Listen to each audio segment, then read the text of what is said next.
दोस्तों, नवरात्रि का पावन त्योहार प्रारंभ हो चुका है। दोस्तों, नवरात्रों का यह पावन त्योहार 9 दिनों तक मनाया जाता है। इन 9 दिनों में मां दुर्गा के 9 नवरात्रि के पहले दिन मां दुर्गा के शैलपुत्री स्वरूप की पूजा की जाती है। अपने दाहिने हाथ में त्रिशूल धारण किए, बाएं हाथ में कमल को शोभित किए, वृषभ पर सवार नव दुर्गा में प्रथम देवी शैलपुत्री हैं, जिन्हें सती के नाम से भी जाना जाता है। माता शैलपुत्री की कथा के अनुसार एक बार प्रजापति दक्ष ने एक बहुत बड़े यज्ञ का आयोजन किया।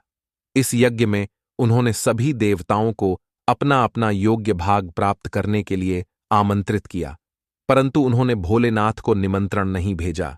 जब माता सती को यह झांत हुआ कि उनके पिता एक अत्यंत विशाल यज्ञ का अनुष्ठान कर रहे हैं, तब उनका मन वहां जाने के लिए बेचैन हुआ। उन्होंने भोलेनाथ को अपने मन की सारी व्यथा बताई।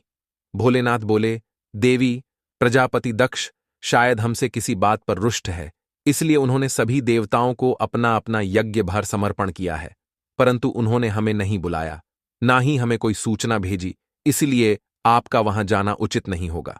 भोलेनाथ की यह बात सुनकर माता सती का मन शांत नहीं हुआ। पिता के द्वारा किए गए यज्ञ में सम्मिलित होने और अपनी माता और बहनों से मिलने की उनकी इच्छा और प्रबल होती जा रही थी। माता के आग्रह करने पर भोलेनाथ ने माता सती को वहां जाने की आज्ञा दे दी। पिता के घर जाकर माता सती ने देखा कि कोई भी उनसे प्रेम और आदरपूर्वक बात नहीं कर रहा, केवल उनकी माता ने उन्हें स्नेह से गले लगाया। बहनों की बातों में व्यंग और उपहास था।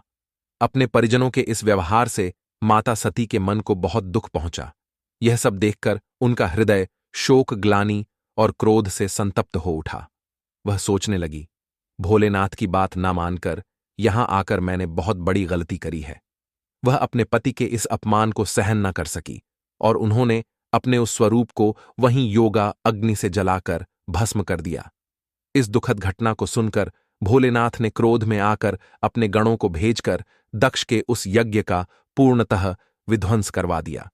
सती ने योगा अग्नि द्वारा अपने शरीर को भस्म कर अगले जन्म में शैलराज हिमालय की पुत्री के रूप में जन्म लिया।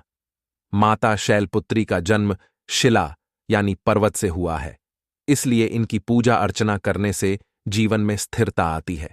इनकी पूजा अर्चना से वैवाहिक जीवन सुखद हो जाता है और घर में सुख समृद्धि आती है। माता की पूजा अर्चना से मूल आधार चक्र जागृत हो जाते हैं, जिसके फल स्वरूप जीवन में स्फूर्ति और उत्साह का विकास होता है। साथ ही साथ माता शैलपुत्री की पूजा अर्चना से चंद्रमा से जुड़े सभी प्रकार के दोष दूर होते हैं और भक्त को सौभाग्य की प्राप्ति होती है। दोस्तों, नवरात्रि के प्रथम दिन माता शैलपुत्री की पूजा सफेद रंग के विशेष पुष्पों से करें। साथ ही साथ माता को सफेद मिठाई का प्रसाद चढ़ाएं और माता की तस्वीर के आगे कपूर अवश्य जलाएं। पूजा के बाद मां शैलपुत्री को गाय का घी अर्पित करें, जिससे माता आरोग्य काया का आशीर्वाद देती हैं और व्यक्ति का मन एवं शरीर दोनों निरोगी रहते हैं। तो दोस्तों, यह थी नवरात्रि के प्रथम दिन पूजी जाने वाली मां शैलपुत्री की पावन कथा। जय मां शैलपुत्री।